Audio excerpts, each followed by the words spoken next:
Assalamualaikum warahmatullahi wabarakatuh. Nama saya Helman dari MJ502. Hari ini saya akan menjelaskan analisa 10 jenis inovasi. Berikut adalah analisa mengenai 10 jenis inovasi dan studi kasus yang memperlihatkan contoh keberhasilan inovasi pada masing-masing jenisnya. Pendahuluan, analisa ini bertujuan untuk memberikan pemahaman mengenai 10 jenis inovasi dan pentingnya adopsi inovasi dalam bisnis. Definisi inovasi. Inovasi merupakan langkah yang penting dalam bisnis untuk menciptakan nilai tambah. Dalam dunia yang terus berkembang, adopsi inovasi menjadi semakin krusial.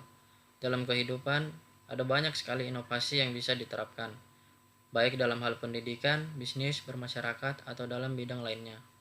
Inovasi akan sangat dibutuhkan demi memperoleh sesuatu yang baru dan lebih baik. Jika ingin mempelajari pengertian inovasi lebih banyak, maka dalam presentasi ini akan saya jelaskan tentang hal tersebut. Inovasi bukan hanya mengenai produk atau teknologi baru yang dapat menawarkan solusi untuk tantangan yang dihadapi oleh bisnis atau organisasi.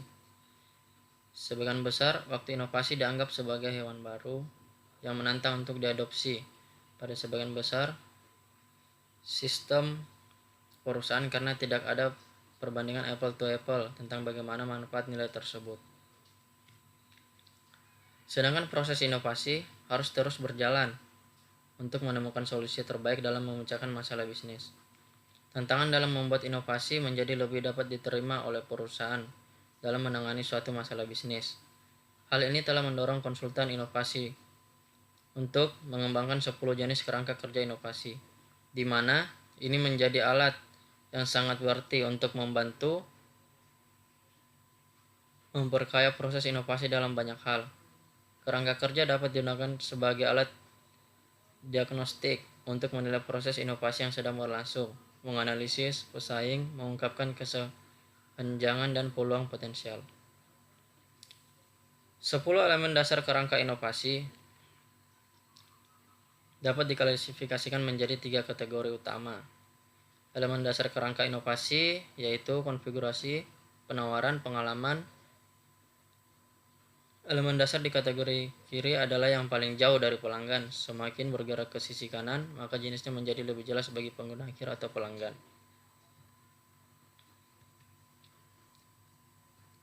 Ini dia elemen dasar kerangka inovasi. Yang pertama yaitu konfigurasi. Jenis inovasi ini difokuskan pada cara kerja mendalam dari suatu perusahaan dan sistem bisnisnya. Kategori utama pertama ini yaitu konfigurasi terdiri dari model laba jaringan, struktur, dan proses. Yaitu model laba, jaringan, struktur, dan proses. Yang kedua, penawaran. Jenis inovasi ini difokuskan pada inti perusahaan, yaitu produk dan layanan, atau kumpulan produk dan layanan. Kategori 2 penawaran terdiri dari 2 elemen dasar yaitu kinerja produk dan sistem produk. Yang ketiga ini adalah pengalaman. Jenis inovasi ini difokuskan pada lebih banyak elemen yang berhadapan dengan pelanggan dari suatu perusahaan dan sistem bisnisnya. Kategori utama terakhir, pengalaman, terdiri dari layanan, saluran, merek, dan keterlibatan pelanggan. 10 jenis inovasi yang diperkenalkan ini bukanlah sebuah proses timeline atau tidak harus dilakukan berurutan. Dalam inovasi tersebut tidak ada hierarki di antara jenis-jenisnya. Kombinasi jenis apapun dapat hadir dalam suatu inovasi dan organisasi dapat memulai dengan berfokus pada jenis apapun dalam kerangka kerja ini. Menggali masing-masing jenis inovasi. Persyaratan menentukan kebutuhan yang belum terpenuhi dalam bisnis dan mencari solusi baru untuk memenuhinya. Pola konsumsi, mengubah pola konsumsi yang ada dengan menciptakan pengalaman baru. Model bisnis, melakukan perubahan pada model bisnis untuk menciptakan nilai tambah yang signifikan. Proses, itu memperbaiki proses yang ada untuk meningkatkan efisiensi dan efektivitas. Ada beberapa contoh studi kasus yang akan saya jelaskan. Yang pertama itu yaitu Apple memperkenalkan iPhone, mengubah industri telepon genggam dengan menggabungkan fitur-fitur baru dan pengalaman pengguna yang revolusioner. Yang pertama, revolutionary device. Meluncurkan produk-produk yang mengubah industri dan kehidupan kita, seperti iPhone, MacBook, dan Apple Watch. Yang kedua, inovatif retailnya. Membangun toko retail yang menghadirkan pengalaman unik kepada pelanggan dan merevolusi cara kita berbelanja. Yang ketiga, ekosistem integration. Mengintegrasikan produk Apple ke dalam ekosistem yang terhubung, menciptakan keselarasan dalam penggunaan perangkat dan layanan mereka. Contoh studi kasus berikutnya itu Tesla. Electric Vehicle Innovation, memperkenalkan mobil listrik yang memadukan performa, keberlanjutan, dan teknologi canggih dengan gaya yang mengagumkan.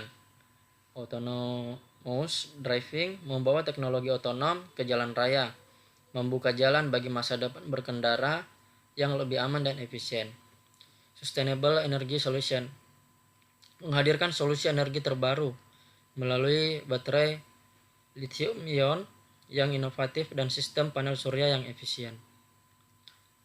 Contoh studi kasus berikutnya itu Netflix. Streaming Revolution. Netflix mengguncang industri hiburan dengan platform streaming yang menghadirkan ribuan judul film dan serial TV di ujung jari tangan pelanggan. Dari data-driven business, memanfaatkan data pengguna untuk menghasilkan konten yang disesuaikan dan menyempurnakan strategi bisnis. Dan yang terakhir, international expansion, menghadirkan mancanegara ke dalam rumah-rumah pemirsa, menembus batasan geografis dan melintasi budaya di seluruh dunia. Contoh studi kasus berikutnya yaitu Nike. Nike menciptakan produk sepatu dan pakaian olahraga yang fungsional, stylish, dan inovatif, memenuhi kebutuhan atlet di seluruh dunia. Marketing dan brandingnya yaitu membangun merek yang ikonik dengan kampanye pemasaran yang inspirasional dan dukungan dari para atlet ternama. Sustainable practice, mengambil tanggung jawab sosial dan lingkungan dengan berkomitmen pada keberlanjutan dan pemulihan lingkungan. Aplikasi dalam bisnis, identifikasi peluang inovasi, menemukan area di dalam bisnis yang dapat ditingkatkan melalui inovasi. Yang kedua, pengembangan rencana, membuat strategi dan rencana tindakan untuk mengimplementasikan inovasi. Yang ketiga, pelaksanaan inovasi, mengimplementasikan ide-ide inovatif ke dalam praktik bisnis sehari-hari. Yang keempat, monitoring dan evaluasi, melacak dan mengevaluasi hasil dari inovasi yang diterapkan. Kesimpulannya, nilai tambah, adopsi inovasi dalam bisnis dapat memberikan nilai tambah yang signifikan. Dari dorongan kompetitif, keberhasilan inovasi menjadi dorongan kompetitif dalam menghadapi perubahan pasar. Sedangkan potensi pertumbuhan memanfaatkan potensi pertumbuhan yang diberikan oleh inovasi. Pentingnya mengadopsi inovasi. Perusahaan perlu terus berinovasi untuk tetap kompetitif.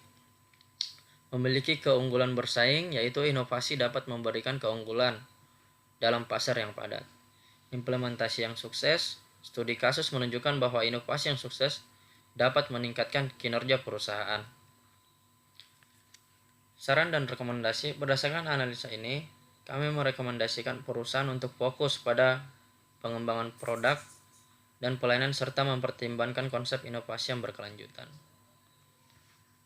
Penutup, ringkasan poin-poin penting yang telah diuraikan dalam analisa ini serta penekanan pentingnya mengadopsi inovasi dalam bisnis yang kita jalani. Sekian dan terima kasih. Assalamualaikum warahmatullahi wabarakatuh.